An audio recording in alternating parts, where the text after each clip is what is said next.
നമോ ഭഗവതേ വാസുദേവായ.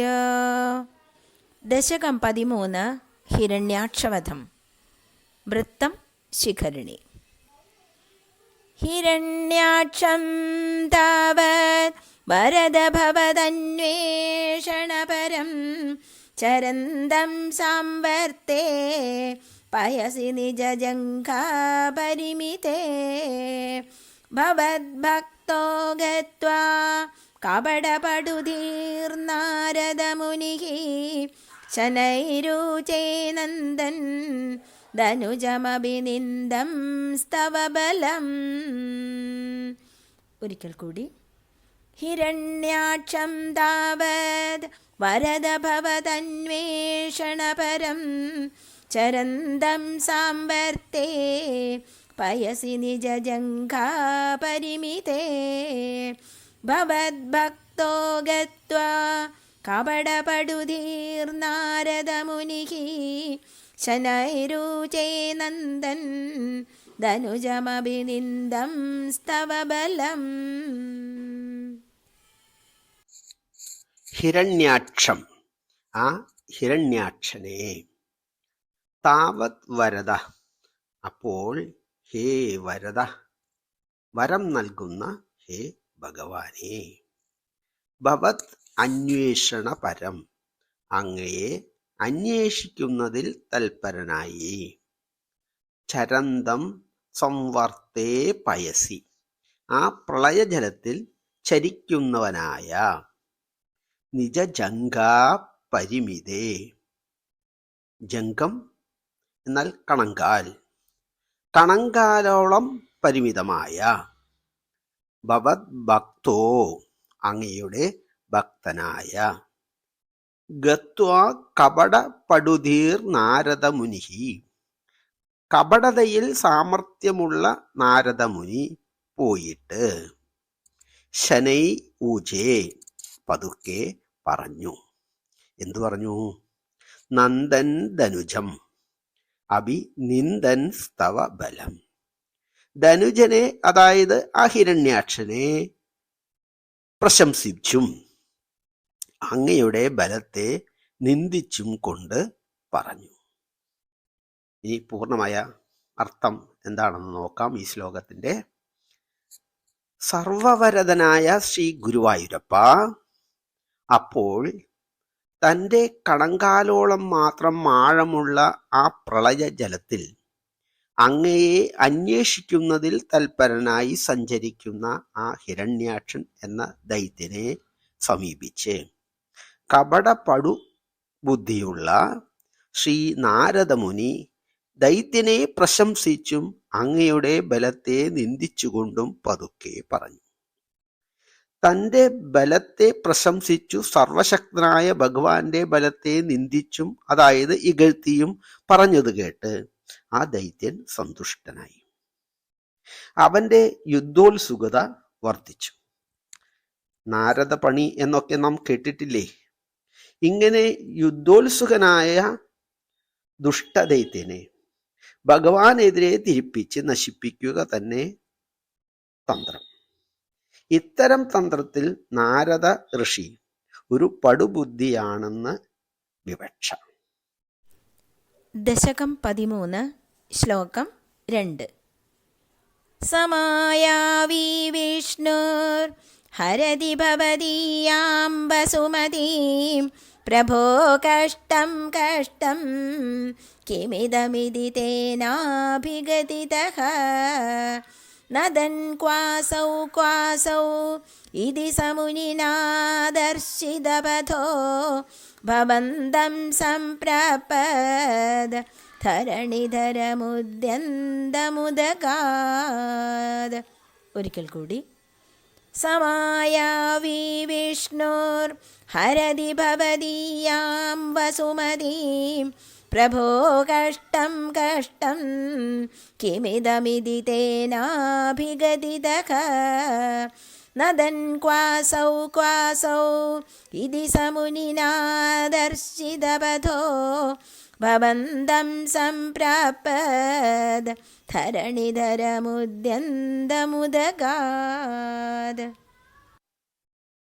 സ്വമായാവി വിഷ്ണുർ ഹരതി. മായാവിയായ ആ വിഷ്ണു ഹരിക്കുന്നു. ഭവതീയാം വസുമതിയും, നിന്റേതായ വസുമതിയെ, അതായത് നീ കൈക്കലാക്കിയ ഭൂമി ദേവിയെ എന്ന്. പ്രഭോ കഷ്ടം കഷ്ടം കിം ഇതം ഇതി. ഹേ പ്രഭോ, കഷ്ടം കഷ്ടം എന്താണിത് എന്ന്. തേന അഭിഗതിത, അവനെ അറിയിച്ചു. നദൻ ക്വാ അസൗ ക്വ അസൗ ക്വാസൗ കസൗ ഇതി. അവനെവിടെ അവനെവിടെ എന്ന് ഗർജിക്കുന്നവനായ ആ ദൈത്യൻ. മുനിന, ആ മുനിയാൽ. ദർശിത പദോ, കാട്ടിക്കൊടുത്ത വഴിയാൽ. ഭവന്തം, അങ്ങയെ. സംപ്രാപത്, പ്രാപിച്ചു. ധരണിധര, ധരണിയെ ധരിച്ചുകൊണ്ട്. ഉദ്യന്തം, പൊങ്ങിവരുന്ന. ഉദഗാത്, ജലത്തിൽ നിന്ന്. ഇനി ഈ ശ്ലോകത്തിന്റെ പൂർണ്ണമായ അർത്ഥം എന്തെന്ന് ഗ്രഹിക്കാം.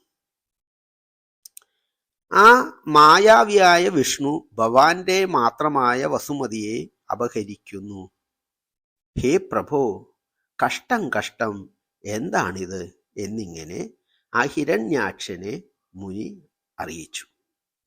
അപ്പോൾ ആ ദൈത്യൻ അവനെവിടെ അവനെവിടെ എന്നിങ്ങനെ ഗർജിച്ചുകൊണ്ട് ആ മുനിയാൽ മാർഗനിർദ്ദേശം നൽകപ്പെട്ടവനായി ധരണിയെ തന്റെ തേറ്റയിൽ ധരിച്ച് ജലത്തിൽ നിന്ന് പൊങ്ങി വരുന്ന ശ്രീ ഗുരുവായൂരപ്പ അങ്ങയെ കണ്ടെത്തി.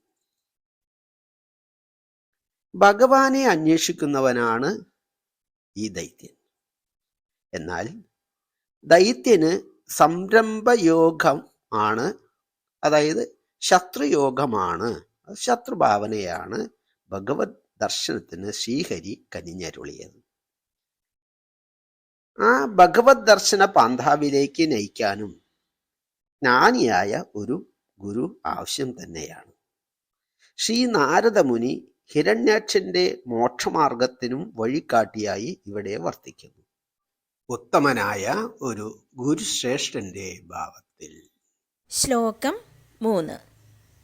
അഹോ ആരണ്യോയം മൃഗ ഇതി ഹസന്തം ബഹുതരൈഃ ദുരുക്തൈർവിദ്യന്തം ദിതിസുതമവജ്ഞായ ഭഗവൻ.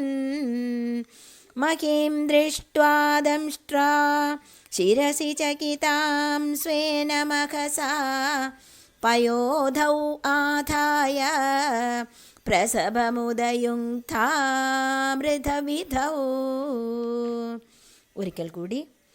അഹോ വാരണ്യോയം മൃഗ ഇതി ഹസന്തം ബഹുതരൈഃ ദുരുക്തൈർവിദ്യന്തം ദിതിസുതമവജ്ഞായ ഭഗവൻ. മഹീം ദൃഷ്ട്വാ ദംഷ്ട്രാ ശിരസി ചകിതാം സ്വേന മഖസാ പയോധൗ ആധായ പ്രസവമുദയുങ്ധാമൃതവിധൗ. അഹോ ആരണ്യോയം മൃഗ. അഹോ ആരണ്യമൃഗം അയം. കഷ്ടം, ഇതൊരു കാട്ടുമൃഗമാണല്ലോ. ഇതി ഹസന്തം ബഹുതരേ, എന്നിങ്ങനെ പല വിധത്തിൽ പരിഹാസങ്ങളോടെ. ദുരുക്തേർ വിദ്യന്തം, ചീത്ത വാക്കുകളാൽ തന്നെ വേദനപ്പെടുത്തുന്ന. ദിതിസുതം, അതായത് ദിതിയുടെ പുത്രൻ ഈ ദൈത്യൻ. അവജ്ഞായ, അവഗണിച്ച്. ഭഗവൻ, ആ ഭഗവാൻ. മഹീം ദൃഷ്ട്വാ ദംഷ്ട്രാം ശകിതം, ഭൂമിയെ തന്റെ തേറ്റപ്പല്ലിന്റെ അറ്റത്ത് ചകിതയായി കണ്ടിട്ട്, ഭയപ്പെട്ടതായി കണ്ടിട്ട്, സ്വേനമഹസ തന്റെ മഹത് പ്രഭാവത്താൽ, പയോദൗ സമുദ്രത്തിൽ ആദായ ഉറപ്പിച്ചു നിർത്തിയിട്ട്, അതായത് ഭൂമിയെ സമുദ്രത്തിൽ ഉറപ്പിച്ചു നിർത്തിയിട്ട്, പ്രസഭം വേഗത്തിൽ, ഉദയുക്ത ഉദ്യമിച്ചു, മൃതവിധൗ യുദ്ധവിധിയെ. ഇനി ഈ ശ്ലോകത്തിന്റെ പൂർണ്ണമായ അർത്ഥം ഒന്ന് നോക്കാം. അഹോ കഷ്ടം, ഇതൊരു കാട്ടുമൃഗമാണല്ലോ എന്നിങ്ങനെയുള്ള പരിഹാസങ്ങളോടെ ചീത്ത വാക്കുകളാൽ തന്നെ വേദനിപ്പിക്കുന്ന ആ ദൈത്യനെ അങ്ങ് അവഗണിച്ചു. അല്ലയോ ശ്രീ ഗുരുവായൂരപ്പ, അങ്ങയുടെ തേറ്റാഗ്രത്തിൽ ഭയചകിതയായി പറ്റിയിരിക്കുന്ന ഭൂമിയെ തന്റെ പ്രഭാവത്താൽ സമുദ്രത്തിൽ ഉറപ്പിച്ചു നിർത്തി. പിന്നീട് അങ്ങ് പെട്ടെന്ന് ആ ദൈത്യനോട് യുദ്ധത്തിന് ഉദ്യമിച്ചു. ദശകം 13 ശ്ലോകം 4. ഗദാപാണൗ ദൈത്യേ ത്വമപി ഗൃഹീതോന്നതഗതോ നിയുദ്ധേന ക്രീഡൻ ഘടഘടരവോദ്ഗുഷ്ടവിയതാ രണാലോകൗത്സുക്യാദ് മിളതി സുരസംഘേ ദ്രുതമമും നിരുന്ധ്യാസന്ധ്യാതക പ്രഥമമിതി ധാത്രാ ജഗദിഷേ. ഒരിക്കൽ കൂടി. ഗദാപാണൗ ദൈത്യേ ത്വമപി ഗൃഹീതോന്നതഗതോ നിയുദ്ധേന ക്രീഡൻ ഘടഘടരവോദ്ഗുഷ്ടവിയതാ രണാലോകൗത്സുക്യാദ് മിളതി സുരസംഘേ ദ്രുതമമും നിരുന്ധ്യാസന്ധ്യാതക പ്രഥമമിതി ധാത്രാ ജഗദിഷേ. ഈ ശ്ലോകത്തിലെ പദങ്ങളെ നമുക്ക് വിചിന്തനം ചെയ്യാം. ഗദാപാണൗ ദൈത്യേ, ദൈത്യൻ ഗദാപാണിയായിരിക്കെ, ഗദ കയ്യിൽ ഏന്തിയവനായിരിക്കെ, ത്വം അബീഹി അങ്ങും അങ്ങിനെ തന്നെ, ഗ്രഹീത ഉന്നത ഗതോ ഉന്നതമായ ഗദ ഗ്രഹീതമാക്കി, കൈക്കലാക്കി, സ്വായത്തമാക്കി, നിയുദ്ധേന ദ്വന്ദ്വയുദ്ധത്താൽ, ക്രീഡൻ ക്രീഡിക്കുന്നവനായി, അതായത് ഒരു രസം എന്ന പോലെ തന്നെ, ഗടഗട രവ ഉദ്ഗുഷ്ടവിയത ഗടഗട ശബ്ദത്താൽ ആകാശം ഉത്ഗുഷ്ടമാക്കി, മുഖരിതമാക്കി, രണ ആലോക്യ ഔത്സുക്യാത് മിളതി യുദ്ധം വീക്ഷിക്കാനുള്ള ഔത്സുക്യത്താൽ ഒത്തുചേർന്ന്, സുരസംഘേ ദേവഗണങ്ങൾ, ദ്രുതം അമും നിരുന്ധ്യാ സന്ധ്യാത പ്രഥമം ഇതി വേഗത്തിൽ സന്ധ്യാസമയത്തിനു മുമ്പേ ഇവനെ നിരോധിക്കണം, അതായത് ഇവനെ വധിക്കണം. ഇതി ധാത്രാ ജഗദിഷ ഇങ്ങനെ ബ്രഹ്മാവിനാൽ പറയപ്പെട്ടു. ശ്ലോകാർത്ഥം. ദൈത്യൻ ആദ്യമേ ഗദ കയ്യിലേന്തിയതിനാൽ അങ്ങും ഉന്നതമായ ഗദയെ ഗ്രഹിച്ച് ഗടഗട ശബ്ദത്താൽ ആകാശമെങ്ങും മുഖരിതമാക്കി ദ്വന്ദ്വയുദ്ധത്തിൽ പീഡിക്കുന്നവനായി. ഈ യുദ്ധം കാണാനുള്ള ഔത്സുക്യത്താൽ ദേവസമൂഹം ആകാശത്തിൽ ഒത്തുചേർന്നു. അപ്പോൾ ഇവനെ സന്ധിക്കു മുമ്പ് തന്നെ വേഗത്തിൽ നിരോധിക്കണമേ എന്ന് ബ്രഹ്മാവ് ഹേ ഗുരുവായൂരപ്പ അങ്ങയോട് പ്രാർത്ഥിച്ചു. സന്ധ്യാസമയം കഴിഞ്ഞാൽ ദൈത്യന്മാർക്ക് വീര്യം വർദ്ധിക്കുമത്രേ എന്നതിലാണ് സന്ധ്യയ്ക്ക് മുമ്പ് തന്നെ ഈ ദൈത്യനെ നിഗ്രഹിക്കണമെന്ന് ബ്രഹ്മാവ് ഭഗവാനോട് ഉണർത്തിച്ചത്. ശ്ലോകം 5. ഗദോന്മർദ്ദേ തസ്മിം സ്തവ ഖലു ഗദായാം ദിദിഭുവോ ഗദാഘാതാത് ഭൂമൗ ഛടിതി പതിതായാമകഭോ മൃദുസ്മേരാസ്യസ്ത്വം ധനുജകുലനിർമൂലനചണം മഹാചക്രം സ്മൃത്വാ കരഭുവി ദധാനോരുരുചിഷേ. ഒരിക്കൽ കൂടി. ഗദോന്മർദ്ദേ തസ്മിം സ്തവ ഖലു ഗദായാം ദിദിഭുവോ ഗദാഘാതാത് ഭൂമൗ ഛടിതി പതിതായാമഖഖഭോ. മൃദുസ്മേരാസ്യസ്ത്വം ധനുജകുലനിർമൂലനചണം മഹാചക്രം സ്മൃത്വാ കരഭുവി ദധാനോരുരുചിഷേ. ഗദോന്മർദ്ദേ ഗദായുദ്ധത്തിൽ, തസ്മിൻ തവ ഖലു ഗദായാം അങ്ങയുടെ ഗദയാകട്ടെ, ദിദിഭുവോ ഗദ ആഘാതാത്. ദിദിഭുവോ എന്ന് പറഞ്ഞാൽ ദിദിയിൽ ഭൂവനായ, അത് കശ്യപ മുനിയുടെ പത്നി ദിദിയിൽ ഭൂജാതനായ ആ ദിദിസുതന്റെ ഗദയുടെ ആഘാതത്താൽ ഭൂമൗ ജഡിതി പതിയായാം അഹഹോഭോ. ഹേ വിഭോ, ഗുരുവായൂരപ്പ, പെട്ടെന്ന് ഭൂമിയിൽ പതിക്കവേ. മൃദുസ്മേരാസ്യ ത്വം, അങ്ങ് മൃദുപുഞ്ചരി പൊഴിക്കുന്നവനായി. ധനുജകുല നിർമൂലന ചണം, ദൈത്യകുലത്തെ നിശേഷം നശിപ്പിക്കാൻ സമർത്ഥമായ. മഹാചക്രം, മഹത്തായ സുദർശന ചക്രത്തെ. സ്മൃത്വാ, സ്മരിച്ച്. കരഭുവി ദധാനോ, കയ്യിൽ ധരിക്കുന്നവനായി. രുരുജിഷേ, രോജിഷു, അതായത് ശോഭിച്ചു. ഇനി ഈ ശ്ലോകത്തിന്റെ മൊത്തമായ അർത്ഥം ഒന്ന് നോക്കാം. അല്ലയോ ഭഗവൻ, ആ ഗദായുദ്ധത്തിൽ ദിതിപുത്രനായ ഹിരണ്യാക്ഷന്റെ ഗദാഘാതമേറ്റ് അങ്ങയുടെ ഗദ ഭൂമിയിൽ പതിക്കവേ അങ്ങ് മൃദുസ്മേരനായി ധനുജകുലമാകെ നിർമൂലനം ചെയ്യാൻ സമർത്ഥമായ സുദർശന ചക്രത്തെ സ്മരിച്ചു. കയ്യിൽ ആ മഹാ സുദർശന ചക്രവും ധരിച്ച് ശ്രീ ഗുരുവായൂരപ്പ അങ്ങ് വിളങ്ങി പ്രശോഭിച്ചു. ശ്ലോകം 6.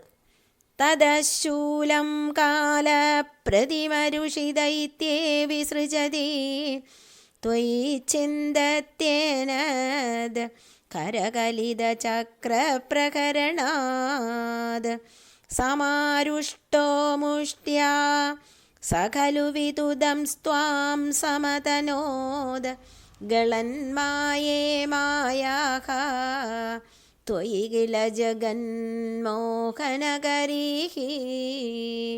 ഒരിക്കൽ കൂടി. തദശൂലം കാലപ്രതിമരുഷിദൈത്യേ വിസൃജതി ത്വയി ചിന്തത്യേനദ് കരകലിതചക്രപ്രകരണാദ് സമാരുഷ്ടോ മുഷ്ട്യാ സഖലു വിതുദം സ്ത്വാം സമതനോദ് ഗളന്മായേ മായാഃ ത്വയി കില ജഗന്മോഹനകരീഃ. തത ശൂലം കാലപ്രതിം അരുഷിദൈത്യേ വിസൃജതി. പിന്നെ കാലന് തുല്യം ക്രുദ്ധനായിട്ട് ശൂലം പ്രയോഗിക്കാൻ ഒരുങ്ങുന്ന ദൈത്യന്റെ ത്വയി ചിന്തതി ഏതത്, അങ്ങ് അതിനെ ഛേദിച്ചിരിക്കേ. കരകലിത ചക്രപ്രഹരണാത്, കയ്യിലുള്ള ചക്രത്തെ കൊണ്ടുള്ള പ്രഹരണത്താൽ. സമാരുഷ്ടോ, അത്യന്തം ക്രുദ്ധനായി. മുഷ്ട്യ സഖലു, ആ ദൈത്യൻ മുഷ്ടിയാൽ. വിദുധം ത്വാം, അങ്ങയെ പീഡിപ്പിച്ചു. സമതനോത്, ചെയ്തുപോലും. ഗളന്മായേ മായ ത്വയി കില, മായാതീതനായ അങ്ങയിൽ പലതരം മായകൾ. ജഗൻ മോഹനഗരി, ജഗത്തിനെ മോഹിപ്പിക്കുന്ന. ഈ ശ്ലോകാർത്ഥം പൂർണ്ണമായി. പിന്നെ അന്തകന് തുല്യമായ രോക്ഷത്തോടെ ആ അസുരൻ ഹിരണ്യാക്ഷൻ ശൂലായുധത്തെ അയക്കവേ അങ്ങ് ആ ശൂലത്തെ ചക്രപ്രഹരണം കൊണ്ട് ഛേദിച്ചു. അപ്പോൾ നിരായുധനായ ഹിരണ്യാക്ഷൻ അത്യന്തം ക്രുദ്ധനായി. മുഷ്ടിപ്രഹരണത്താൽ അങ്ങയെ വേദനിപ്പിച്ചുകൊണ്ട് മായാ അതീതനായ അങ്ങേക്ക് നേരെ ലോകത്തെയാകെ അന്ധാളിപ്പിക്കുന്ന പലതര മായകളും ചെയ്തു പോലും. ശ്ലോകം 7. ഭവച്ചക്രജ്യോതിഷ്കണലവനിപാതേന വിദുദേ തതോ മായാചക്രേ വിദദഘനരോഷാന്ധമനസം ഗരിഷ്ടാഭിർമുഷ്ടിപ്രഹൃതിഭിരഭിഘ്നന്ദമസുരം സ്വപാദാങ്കുഷ്ടേന ശ്രവണപദമൂലേ നിരവധിഃ. ഒരിക്കൽ കൂടി. ഭവച്ചക്രജ്യോതിഷ്കണലവനിപാതേന വിദുദേ തതോ മായാചക്രേ വിദദഘനരോഷാന്ധമനസം ഗരിഷ്ടാഭിർമുഷ്ടിപ്രഹൃതിഭിരഭിഘ്നന്ദമസുരം സ്വപാദാംഗുഷ്ടേന ശ്രവണപദമൂലേ നിരവധിഃ. ഭവച്ചക്രജ്യോതി, ഭവാന്റെ ചക്രത്തിന്റെ തേജസ്സിന്റെ. കണലവനിപാതേന, ലവമായ കണം, അല്പമായ പൊരി, നിപാതത്താൽ. വിദുദേ, നശിച്ചപ്പോൾ. തതോ മായാചക്രേ, അപ്പോൾ മായകളുടെ കൂട്ടം. വിദതഘന, വ്യാപ്തവും ഘനവത്തുമായ. രോഷാന്ത മനസം, രോഷത്താൽ അന്ധമായ മനസ്സുള്ള. ഗരിഷ്ടാഭിർമുഷ്ടിപ്രഹൃതിഭിർ, കഠിനങ്ങളായ മുഷ്ടിപ്രഹരണങ്ങളാൽ. അഭിഘ്നന്ദം, അസുരം, നന്നായി ഹനിപ്പിക്കുന്ന ആ അസുരനെ. സ്വപാദാങ്കുഷ്ടേന, തന്റെ കാലിന്റെ പെരുവിരൽ കൊണ്ട്. ശ്രവണപദമൂലേ നിരവധി, കാതിന്റെ താഴെ, അതായത് ചെവിക്കുറ്റിയിൽ ആഞ്ഞ് അടിച്ചു. ശ്ലോകാർത്ഥം. പിന്നെ ഭവാന്റെ ചക്രതേജസ്സിന്റെ അല്പമായ തീപ്പൊരിയുടെ നിപാതത്താൽ ഹിരണ്യാക്ഷന്റെ മായകൾ നശിപ്പിക്കപ്പെട്ടപ്പോൾ വ്യാപ്തവും ഘനവത്തുമായ രോക്ഷത്താൽ അന്ധമായ മനസ്സുള്ള ആ ദൈത്യൻ കഠിന മുഷ്ടിപ്രഹരണത്താൽ ഭഗവാനെ നന്നായി ഹനിച്ചുകൊണ്ടിരുന്നു. അപ്പോൾ ആ അസുരന്റെ ചെവിക്കുറ്റിയിൽ തന്റെ പാദത്തിന്റെ പെരുവിരൽ കൊണ്ട്, ഹേ ഗുരുവായൂരപ്പ, അങ്ങ് ഒരു വീക്ക് വീക്കി ആഞ്ഞടിച്ചു. ശ്ലോകം 8. മഹാകായ സോയം തവ ചരണപാദപ്രമഥിതോ ഗളദ്രക്തോ വക്ത്രാദ് അബദദർശിഭിः ശ്ലാഘിതഗതിഃ. തദാ ത്വാമുദ്ദാമ പ്രമദഭരവിദ്യോതിഹൃതയാ മുനീന്ദ്രാസാന്ദ്രഭിः സ്തുതിഭിരനുവന്നധ്വരതനും. ഒരിക്കൽ കൂടി. മഹാകായ സോയം തവ ചരണപാദപ്രമഥിതോ ഗളദ്രക്തോ വക്ത്രാദ് അബദദൃഷിഭിः ശ്ലാഘിതകതിഃ തദാ ത്വാമുദ്ദാമ പ്രമദഭരവിദ്യോതിഹൃതയാ മുനീന്ദ്രാസാന്ദ്രാഭിः സ്തുതിഭിരനുവന്നധ്വരതനും. മഹാകായ, മഹാകായനായ, കൂറ്റശരീരനായ, സ അയം, ആ അവൻ, ആ അസുരൻ എന്നർത്ഥം, തവ ചരണ പ്രമദിതോ, അങ്ങയുടെ തൃപ്പാദത്താൽ മദനം ചെയ്യപ്പെട്ടവനായി, ഗളദ് രക്തോ, രക്തം വമിക്കുന്നവനായി, വക്ത്രാദ്, വക്ത്രത്തിൽ നിന്ന്, അബദത്, പതിച്ചു, ഋഷിഭി ശ്ലാഘിതഹതി, ഋഷികളാൽ ശ്ലാഘിക്കപ്പെട്ടവനായി, ശ്ലാഘിക്കപ്പെട്ട വധത്തോടുകൂടിയവനായി, തഥാത്വം, അപ്പോൾ അങ്ങ്, ഉദ്ധാമ, അധികമായ, അളവറ്റ, പ്രേമഭര, സന്തോഷം നിറഞ്ഞ, വിദ്യോതി ഹൃദയ, തെളിഞ്ഞ ഹൃദയത്താൽ, മുനീന്ദ്ര, മുനീന്ദ്രന്മാർ, സാന്ദ്രാഭി സ്തുതിഭിർ, സാന്ദ്രമായ പ്രശംസകളെ കൊണ്ട്, അനുവൻ, സ്തുതിച്ചു, അധ്വരതനും, യജ്ഞസ്വരൂപനായി സങ്കൽപ്പിച്ച്. ശ്ലോകാർത്ഥം: ആ മഹാകായനായ അസുരൻ അങ്ങയുടെ തൃപ്പാദത്താൽ മതിക്കപ്പെട്ടപ്പോൾ വക്ത്രത്തിൽ നിന്ന് രക്തം വമിക്കുന്നവനായി നിപതിച്ചു. അപ്പോൾ ആ ദുഷ്ടനിഗ്രഹത്തെ ഋഷിമാർ ശ്ലാഘിച്ചു.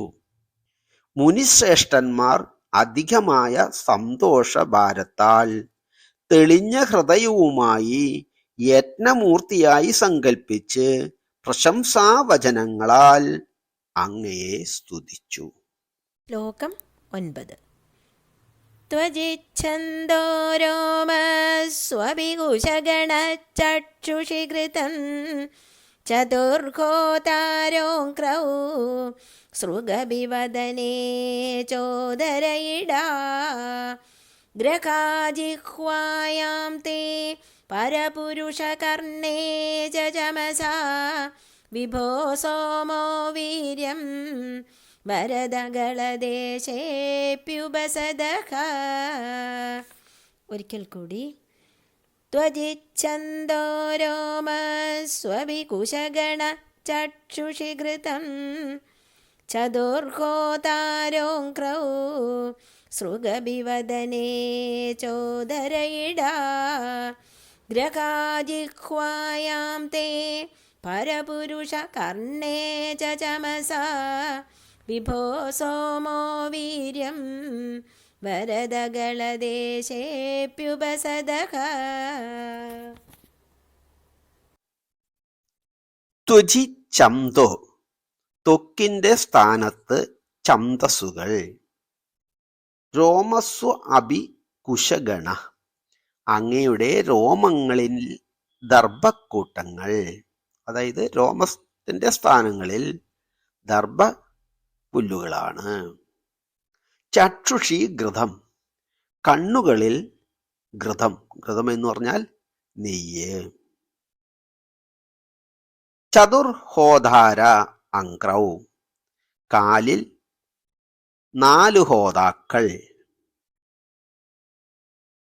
ഹോതാക്കൾ എന്ന് പറഞ്ഞാൽ യജ്ഞത്തിൽ ഹോമം ചെയ്യുന്നവർ. സുഗ്രബി വദനേ, വദനത്തിൽ സൃഗ്. ച ഉദര ഇട, ഉദരത്തിൽ ഇട. ഇട എന്ന് പറഞ്ഞാൽ പുരോടാശപാത്രം. യജ്ഞത്തിന് ഉപയോഗിക്കുന്ന പാത്രത്തിനെ പുരോടാശപാത്രം എന്ന് പറയും. ഗ്രഹജിഹ്വായാം, ജിഹ്വയിൽ നാക്കിൽ. സോമരസപാത്രം. തേ അങ്ങയുടെ. പരപുരുഷകർണേ ചമസ, പരമാത്മാവായ അങ്ങയുടെ കർണത്തിൽ.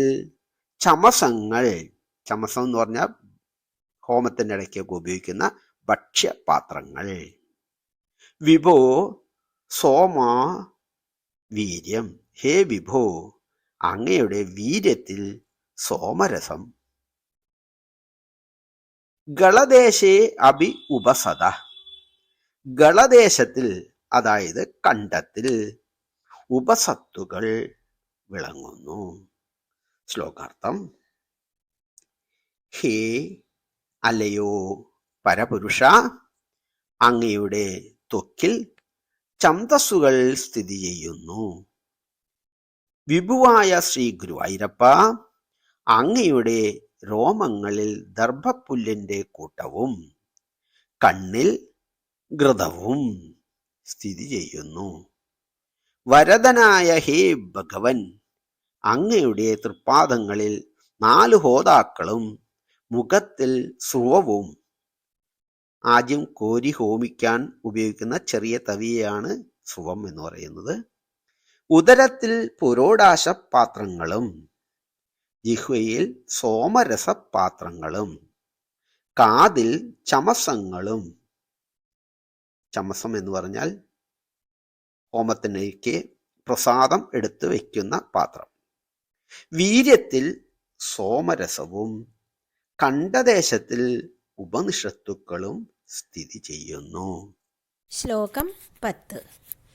മുനീന്ദ്രൈരിത്യാദി സ്തവനമുഖരൈർമോദിതമനാ മഹീയസ്യാമൂർത്യാ വിമലതരകീർത്യാ ച വിലസൻ സ്വദിഷ്ണ്യം സംപ്രാപ്തഃ സുഖരസവിഹാരീ മധുരിപോ നിരുന്ധ്യാരോഗം മേ സകലമപി വാതാലയപതേ.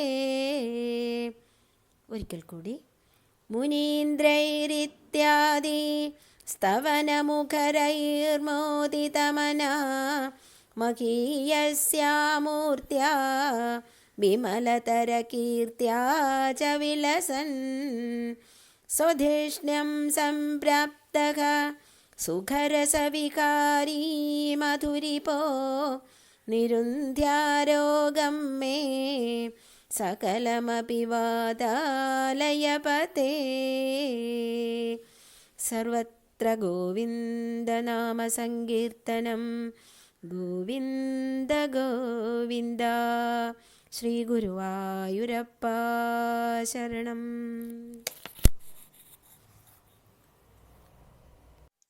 മുനീന്ദ്രൈ മുനീന്ദ്രന്മാരാൽ, ഇത്യാദി സ്തവനമുഖൈർ ഇപ്രകാരമുള്ള സ്തോത്രങ്ങൾ കൊണ്ട് മുഖരന്മാരായ, മോദിതമന സന്തോഷചിത്തരായി, മഹീയസ്യാമൂർത്തിയ മഹത് മൂർത്തിയായി, വിമലതര കീർത്തിയാച്ച വിലസൻ അതിവിശുദ്ധ കീർത്തിയോടുകൂടി വിളങ്ങിക്കൊണ്ടിരിക്കുന്ന, സ്വദിഷ്ണ്യം സ്വദിഷ്ണ്യം എന്ന് പറഞ്ഞാൽ ധാമം, അതായത് വൈകുണ്ഠം, സംപ്രാപ്ത പ്രാപിച്ച്, സുഖരസവിഹാരി മധുരിപോ പരമാനന്ദരസത്തിൽ വിഹരിക്കുന്ന മധുരിപുവായ, നിരുന്ധ്യാരോഗം മേ സകലമപി എന്റെ എല്ലാ രോഗങ്ങളെയും നിരോധിക്കണമേ. അർത്ഥം നോക്കാം. ഇപ്രകാരം മുനീന്ദ്രന്മാരാൽ മുഖരിതമായ സ്തോത്രങ്ങളാൽ സന്തോഷ ചിത്തനായി, മഹത് മൂർത്തിയായി, വിമലതരമായ കീർത്തിയോടെ അങ്ങ് വിലസി. പിന്നീട് തൻ്റെ വാസസ്ഥാനമായ വൈകുണ്ഠത്തെ പ്രാപിച്ച് സുഖരസത്തിൽ വിഹരിക്കുകയും ചെയ്യുന്നു. അങ്ങനെയുള്ള മധുരിപുവായ ശ്രീ ഗുരുവായൂരപ്പ, എൻ്റെ സകല രോഗങ്ങളെയും അങ്ങ് നിരോധിക്കണമേ. ശ്രീ ഗുരുവായൂരപ്പ ശരണം.